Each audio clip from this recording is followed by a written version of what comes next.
Fala pessoal, beleza? Aqui quem tá falando é Rafael Brito, trazendo aqui para vocês mais um vídeo da nossa série Java Sem Mistério. E dessa vez com a nossa aula de número 6.1, que é especial, a de hoje é especial porque realmente é um assunto complexo, fácil, mas complexo, e que é aplicado em qualquer linguagem de programação. São as chamadas estruturas de decisão. E na aula de hoje, a ponto 1, a gente vai aprender sobre o if e o else. Não é difícil, é muito simples e eu vou ensinar para vocês de uma forma fácil. Bora lá? Então, galera, essa aqui é o nosso checklist da aula de hoje, certo? Ao terminar toda a aula 6, não só a aula 6.1, mas toda a aula 6, que vai ser composta de dois vídeos, 6.1 e 6.2, você vai ter que ser capaz de definir o que é uma estrutura de decisão, ser capaz de explicar o comando if, explicar o comando else if, o else também sozinho, e ser capaz de explicar o comando switch. Uma novidade dessa aula é que a gente vai ter um desafio. No final da 6.1, da aula 6.1, que é essa que você está assistindo agora, a gente vai ter um desafio, que é o desafio número 1. E na aula 6.2, a gente vai ter o desafio de número 2. O desafio nada mais é do que duas questões, duas não, né? Uma questão para cada um das aulas, né? Uma questão para cada uma das aulas, onde é um nível um pouco, não é elevado de conhecimento, mas é elevado de raciocínio. Então eu peguei questões da URI, que é um site que muitos programadores conhecem, que a gente costuma sempre estar fazendo desafios de lógica de programação mesmo. Então, sem mais delongas, você vai ter que ser capaz também de resolver um desafio. E tabela verdade vai ser o nosso próximo vídeo, a aula de número 7. Eu vou estar trazendo aqui uma aula só sobre tabela verdade e a lógica de programação. É muito importante também essa aula, beleza? Mas você vai entender um pouco melhor as estruturas de decisão depois que você entender a tabela verdade. Mas, por enquanto, vamos para como a gente tem, né? O importante é a gente saber o que é uma estrutura de decisão. Ora, o nome já fala, né? É uma estrutura que decide algo. Decisão. Então, a definição mais formal, como eu sempre falo, é um bloco de instruções onde, se a decisão for correta, ele executará uma ordem ou um comando. Se a instrução for falsa, ele terá que estar pronto para executar outro comando. Ou seja, é basicamente o que eu falei, né? Ele é uma estrutura, um bloco de comando, onde, se a condição que for passada for verdadeira, ele executa o comando. Se não for, ele terá que executar outro comando ou não fazer nada, né? Um exemplo bem prático para você saber o que é uma estrutura de decisão é justamente essa figurinha que tem aqui. Ele pergunta assim, o caso, né? A pergunta, a decisão é qual? O salário caiu na conta? Se caiu na conta, se for sim, você vai fazer o quê? Pague a fatura toda. Mas se não tiver caído, você vai pagar só o mínimo da fatura. Esse é um clássico exemplo de estrutura de decisão, onde a gente tem a decisão no centro, que seria o salário que caiu na conta, e nós temos as possibilidades, o sim e o não. Se ela for sim, vai ser pague a fatura toda, ele vai ter que pagar a fatura toda. Se for não, pague só o mínimo da fatura. Então, o comando if. O que é o comando if? If em inglês significa se. Então, é bem assim, bem óbvio, né? Quando eu falei lá na outra hora que era o que? Vou ter até aqui, ó, salário caiu na conta, se for sim, faz isso. Se for não, faça isso, né? Então, o comando if é praticamente isso. Ele é o se da vida. Ele basicamente será um bloco de instruções onde, se a condição for verdadeira, executará as instruções de um comando. Tranquilo, galera. Um exemplo, outro exemplo, né? Mas agora voltado para o se, é esse. Minha mãe disse que, se eu tirar nota azul no colégio, ela me levará para Burger King. Nós temos aqui, não sei se vocês estão vendo meu mouse, mas eu estou passando aqui em cima de minha mãe aqui, ó. Minha mãe não, da palavra minha mãe, né? Estou passando aqui, ó. Minha mãe disse que, se, nós temos o se. Quem disse? Minha mãe. Aí, se eu tirar nota azul no colégio, ela me levará para a Burger King. Qual a minha condição?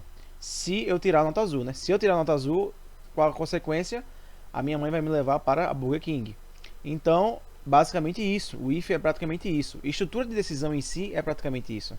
A gente tem só algumas variações entre uma e outra, que vocês vão conhecer mais pra frente, que é o switch, que é a aula de 6.2. Já o spoiler rolando. Mas vamos lá. A sintaxe do comando é basicamente, essa daqui. If, entre parênteses, você bota a decisão. Nesse caso aqui ele está falando o quê? Se x for igual a 10, ele vai executar uma instrução. O símbolo de igual, representado em programação Java, ela é representada pelos dois sinais de iguais seguidos. Por quê? Porque, como eu falei em aulas passadas, o sinal de igual sozinho significa... WhatsApp rolando. Significa a atribuição, certo? Deixa eu ver aqui. Vamos continuando aqui. Então, essa é a sintaxe do comando. If, aí se a condição for x igual a 10, ele vai executar alguma instrução. Um exemplo prático no Eclipse. Vamos lá, por exemplo prático. Pedir o número para o usuário, que se o número for maior que 0, escrever a frase número positivo. Bora tentar? Bora lá para o Eclipse, então. Abram seus Eclipses. Vamos lá criar um novo projeto, né? File, New, Java Project. Vai acompanhando. Vamos botar aqui, exemplo, estrutura de decisão. A gente aperta em Finish. Vamos lá, criar o projeto. Foi. Vamos aqui, ó, na pastinha dele, exemplo, estrutura de decisão, que a gente acabou de criar. Botão direito do mouse em cima. New. Vamos começar com a classe. Vamos criar uma classe, né? Classe principal do nosso programa. No pacote Application. Mais pra frente eu explico o que é isso do pacote. Mas eu acho que eu já expliquei em algumas aulas passadas, mas eu explico novamente. E o nome dela aqui, ó, nesse campo Name, vai ser Program. Finish. Temos aqui montado a nossa classe Program. Caso o Eclipse de vocês fiquem assim, é só você vir, ó, clicar aqui e arrasta. Ele formou, tá vendo? Um traço na tela. Ele vai formatar, ele isolou agora essa aba aqui, né, com o Program. E o console que a gente vê a saída, você vai clicar aqui, ó, nessa linha de fora, tá? Não clica em cima do nome console nem nenhum destes, não. Clica na linha e puxa para baixo. Ele vai aparecer aqui, ó. Ó, pronto, apareceu aqui, tá vendo que ele fez uma divisa? Aí, ó. Aí ele voltou para baixo. Caso aconteça entre vocês, não acontecer, ignora. Vamos lá, tem minha classe programa. Vamos criar o nosso método main. Uma dica aí para quem estiver começando, eu não recomendo. Não vou dar essa dica não. Não vou dar essa dica não. Se vocês forem espertinho aí, vocês tentem fazer. Porque eu já dei um spoiler ali, mas não vou dar não. Vamos lá. Public static void main string args. Pronto, formado. Lá pedir o que? Vamos ver de novo. Pedir o número para o usuário, que se o número for maior que 0, escrever a frase número positivo. Então, se o número for maior que 0, ele vai escrever número positivo, né? Mas ele vai pedir o número para o usuário. Se ele pede o número para o usuário, nós temos que botar a entrada de dados. Já ensinei isso na aula passada, né? Ó, a estruturazinha aqui, scanner, né? Eu chamo de SC, vocês podem chamar do que vocês quiserem. E parâmetro vai ser system in. Ctrl Shift O para ele importar a classe scanner. Olha aí, confere aqui em cima se ele importou, ó. É o java.util.scanner. Importou? Perfeito. Vamos lá. System out print. Digite um número. A gente vai ter agora uma variável tipo inteira, número. Vai estar recebendo esse número inteiro. Isso tudo eu estou fazendo rápido porque eu já expliquei em aulas passadas, né? Entrada e saída de dados, aqui scanner, tem um vídeo aí, procure aí. Isso aqui é saída de dados, procura também que tem um vídeo aí sobre isso. Aqui é variáveis e tipos primitivos, procure também que tem aí um vídeo só sobre isso, tá bom? Eu não vou ficar ainda me estendendo mais porque estou confiando que vocês estão acompanhando. Então vamos lá. Pedi o número para o usuário e agora eu tenho que montar a minha lógica. Vamos montar a nossa lógica de programação. Lembra da estrutura do bloco if, da condição, né? Da condição if. É if, entre parênteses a condição, a gente vai botar já, abre chaves e fecha chaves. E aqui vai estar a nossa instrução, não é isso? Qual foi a condição? Se o número for... Cadê? Se o número for maior que 0. Então, se... Aí dentro do parênteses a gente bota num sinal de maior que. Sinal de maior que vai significar para o Java que ele é maior. Então, se esse número for maior que 0, que é que ele vai fazer? Ele vai escrever na tela que o número é positivo. Vamos testar isso aí? Ctrl F11. Aperta em Ctrl F11 aí, no seu teclado. Ele vai estar executando aqui embaixo. Olha aqui embaixo. Digite o número, vamos lá. Vamos digitar o número 5. 5 é positivo? É positivo, né? Então, beleza? Bora fazer agora um teste com um número negativo. Digite o número. Vamos botar aqui menos 4. Ó, não escreveu nada, hein? Ele acabou a execução aqui do programa, ó. Tá vendo? Já acabou de executar e não fez nada, ó. Enter, enter, enter. Acabou. Então ele não imprimiu aqui. Por quê? Porque ele chegou aqui, testou. Ora, número que ele me pediu, que no caso da gente era menos 4, é maior que 0. Não é, né? Menos 4 não é maior que 0. Então ele simplesmente ignorou esse bloco aqui, que está entre parênteses, perdão, entre chaves. Ele ignorou isso aqui que estava entre chaves, porque não atendia a condição que foi passada, né? O número não era maior que 0. Agora, no caso, quando a gente digitou que o número era 5, ele entrou na condição e escreveu que o número era positivo. Então ele veio aqui, ora, número é maior que 0. Quem é número? 5. 5 é maior que 0? É, né? Então, número positivo. Agora, se eu quisesse que o 0 fosse positivo, a gente sabe que na matemática 0 é um número neutro. Ele não é nem positivo, nem negativo. Mas se eu quisesse considerar o 0, será que o nosso programa agora estaria considerando o 0 como positivo? Vamos ver? Testezinho aqui rápido. Digite o número 0. Olha, ele fez o quê? Nada. Ele acabou a execução. Ele não entrou como número positivo. Por quê? Porque eu botei o sinal de maior. Quando eu boto o sinal de maior, ele desconsidera o número que eu estou passando aqui. Aqui poderia ser 5. Vamos fazer com 5. Para vocês não pensarem que é o 0, né? Aí vamos deixar com 5. Ó. Vou digitar o 5. Não digitou. Por que ele não escreveu? Porque esse sinal de maior que, ele considera números depois do 5. Entendeu? Ele não considera o número 5 como a decisão, né, no caso. Ele considera a partir do número 6, que é acima de 5. Porque eu estou falando aqui, ó, se o número for maior que 5, 5 não é maior que 5. 5 é igual a 5. É ou não é? Isso aí é matemática, né, gente? Então, se eu quisesse considerar o número 5, eu botaria aqui agora o sinal de igual. Se o número for maior ou igual a 5, o que é que ele vai fazer? Vai escrever número positivo. Vamos ver? Dá um enter aqui, digita o número 5. Olha aí, número positivo. Bora com 0, pra gente ver. Mudei aqui para 0. Ctrl S para salvar. Vamos lá novamente. Opa, apertei errado aqui, ó. F12, apertei sem querer Ctrl F12. Abriu aquela janelinha, é só fechar, tá bom? Digita o número, bora digitar o 0. 0. Número positivo.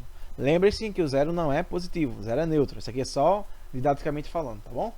Então vamos ter esse sinal de igual aqui, deixa só o maior que 0 para atender o nosso programa lá. Vamos continuando nossa aula. Então é basicamente isso, né? Não tem estresse nenhum, comando if. Vamos para o comando else agora. O else ele significa em inglês se não, certo? Um exemplo para vocês entenderem de cara o que seria o comando se não é o seguinte. Mesma frase da passada, hein? Minha mãe disse que se eu tirar nota azul no colégio, ela me levará para Burger King. Se não, ela me deixará de castigo. Bora analisar direitinho? Minha mãe disse que se eu tirar nota azul no colégio, ela me levará para Burger King. Beleza, a gente tinha entendido isso aí da passada, né? A minha mãe que tinha dito que a condição de eu ir para Burger King era eu tirar nota azul no colégio. Agora, se eu não tirar nota azul no colégio, se eu tirar nota vermelha, o que vai acontecer? Ela me deixará de castigo. Então esse se não serve justamente para poder dar uma continuação. Ora, a condição é aquela. Agora, se não for atendida aquela condição, aí ele vai executar outra coisa. Nesse caso aqui, a condição era tirar uma nota azul. Não aconteceu de eu tirar uma nota azul, então ele vai executar, ela me deixará de castigo. Se eu tivesse tirado nota azul, ela me levaria para Burger King. Tranquilo, a lógica de programação é tranquila, galera. Isso é bem fácil mesmo. Se tiver alguma dúvida, deixa aí no comentário, tá? Então, basicamente será um complemento do if, caso o if seja falso. O else traria uma segunda execução de um comando. Isso é interessante porque as condições elas só podem ser ou verdadeiras ou falsas. Você não pode ter uma condição que dê 5, bora supor, né? Por exemplo, bota se um número for maior que 5, aí isso pode ser ou verdadeiro ou falso. só é trabalhado com esses dois. E lembra qual era a variável, o tipo primitivo que era específico para as decisões de verdadeiro e falso? Booleano, tá? Lembra aí do boolean, que ele vai ser o responsável pelo verdadeiro e falso, ou true e false, tá bom? A sintaxe do meu comando else, como é que se escreve? Você vai escrever o if normal, vai passar a sua condição aqui, ó, entre parênteses, como a gente passou, vai botar a instrução, caso seja verdadeiro, né?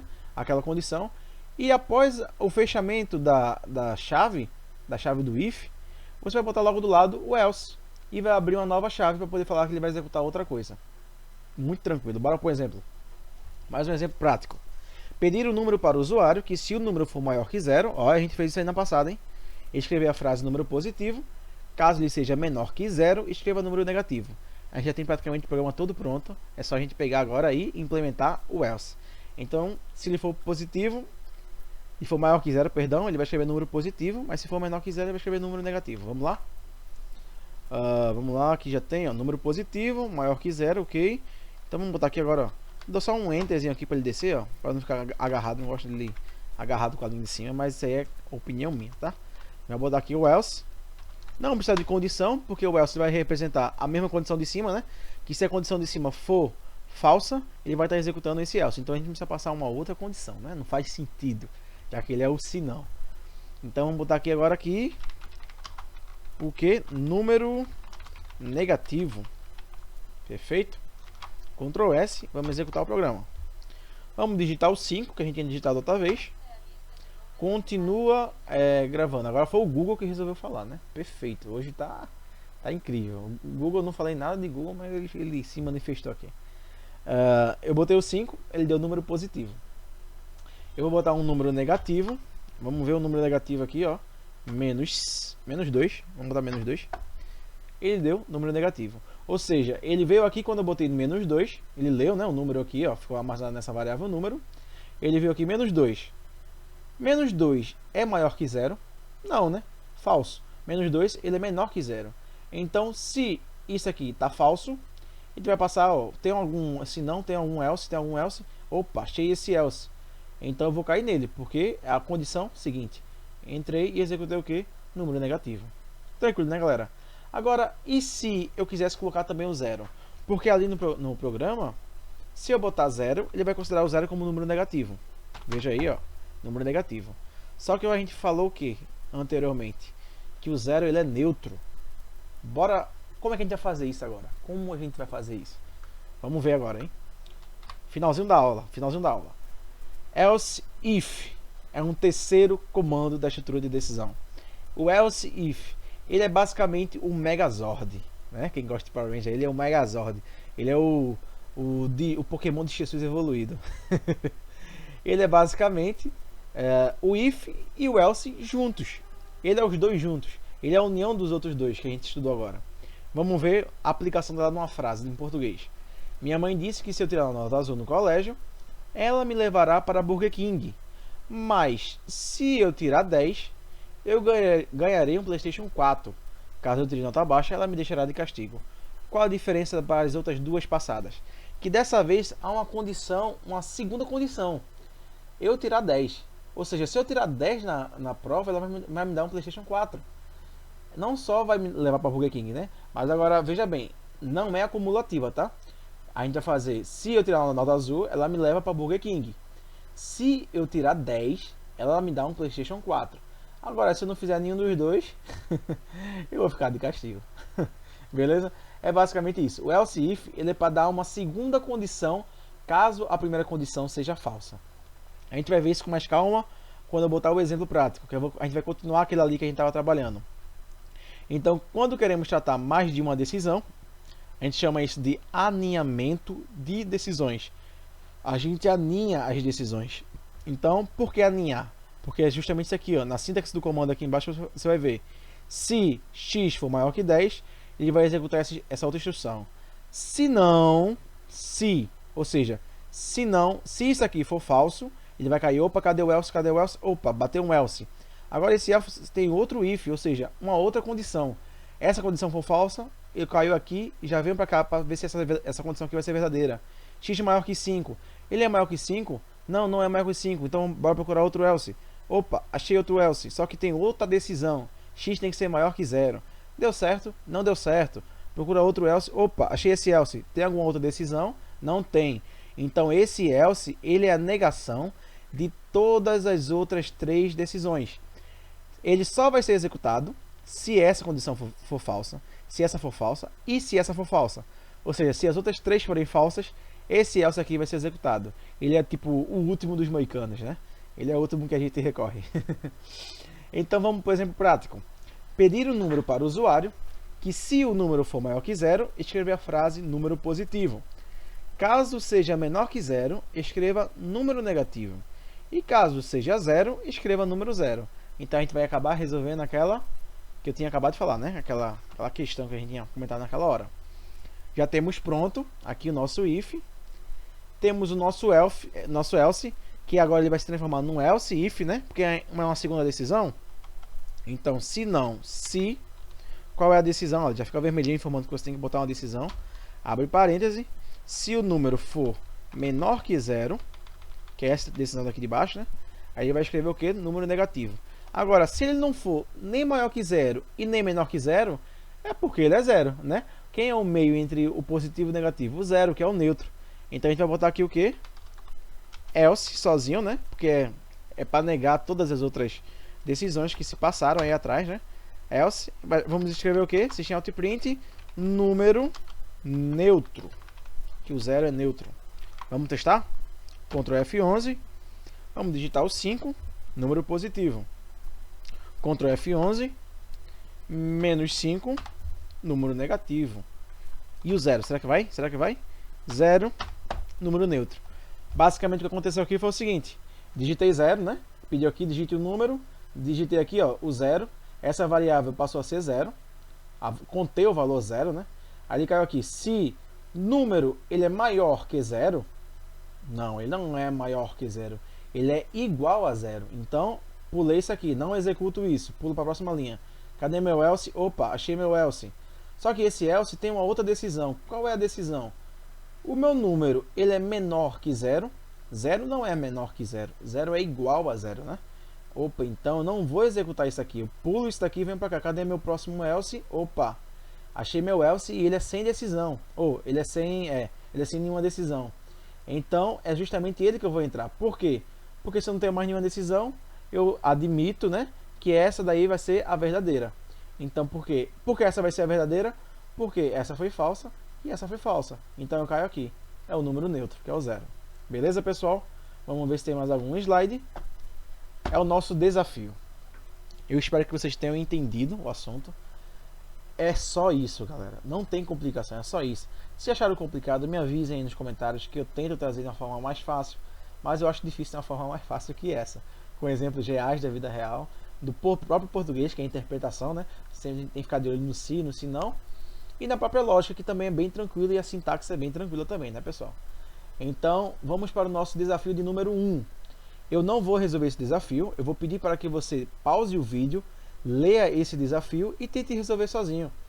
O que a gente já aprendeu aqui no nosso Java Sem Mistério, você já consegue resolver esse desafio, certo? Você já consegue, com um pouco de dificuldade, não vou mentir, porque isso aqui é um desafio difícil, mas dificuldade ajuda o programador a se tornar um programador de verdade. Nenhum programador se torna um programador com facilidade, mas sim com dificuldade. Então, pausem o vídeo, leiam esse desafio, tá muito bacana, tá bem legal. Tentem fazer, realmente tentem fazer, que vocês vão ver que quebrando a cabeça que vocês vão conseguir aprender a programar. Não é eu, não é copiando o meu código, é vocês tentando fazer. Eu vou lançar um vídeo 6.3, que vai ser a resolução desse desafio do número 1. Se vocês quiserem acompanhar, só procurar no canal essa aula, que é a 06.3, Estruturas de Decisões.